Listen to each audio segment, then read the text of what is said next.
အောက်ခွာပါတခါလေးထည့်ပေးလာတယ်ခွာလေးပေးရမယ့် Nike banner ဖက်လေးကိုဘယ်လိုမျိုးလဲသွားမှာဆိုတာကျွန်တော်တို့သူလာကြည့်ကြအောင်နော်အရင်ဆုံးကျွန်တော်တို့ခွာဟောင်းကိုဒီကန်သုံးပြီးတော့ခွာလာပြီးလိုက်ပါမယ်ဗျ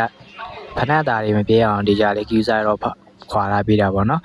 ခွာလဲတဲ့ခါမှာကျတော့ကျွန်တော်တို့ဖက်နှက်ပုံမပြတ်သွားဖို့ကိုရေးကြည့်ရပါတော့ကြောင့်မို့ကျွန်တော်တို့ဖက်နှက်မှုလေးကိုသုံးပြီးတော့ဖက်နှက်ပုံမပြတ်အောင်ဒီကြလေးကောကတ်ပြီးတာလာပါမယ်ဗျဒါလေးကတော့ကျွန်တော်ကောကတ်သွားပြီးတဲ့အနေထားလေးပေါ့နော်ကဲဒါဆိုရင်ခွာစားတက်ဖို့အတွက်ကော်လေးတွေရင်ဆုံးတုပ်ပါမယ်ဗျဒါလေးကတော့ကျွန်တော်မြဲတုံးပြတဲ့ကော်လေးပေါ့နော်ကဲလို့လိုချင်လို့ရှိရင်လည်းကျွန်တော်စီပါလာပြီးတော့မှာယူရပေးနိုင်ပါတယ်ဗျ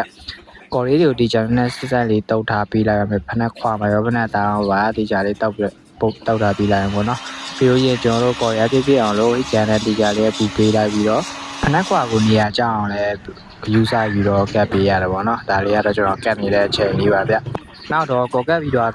ဖက်နှက်လေးတွေပိုခိုင်အောင်ဆိုပြီးကျွန်တော်ကတော့အခုလိုမျိုးပဲခြောက်ထားပေးပါတယ်ဗျဒါလေးကတော့ကျွန်တော်ခြောက်ပြီးထားတဲ့လက်ရလေးပေါ့နော်အားလုံးပဲကျေးဇူးပါ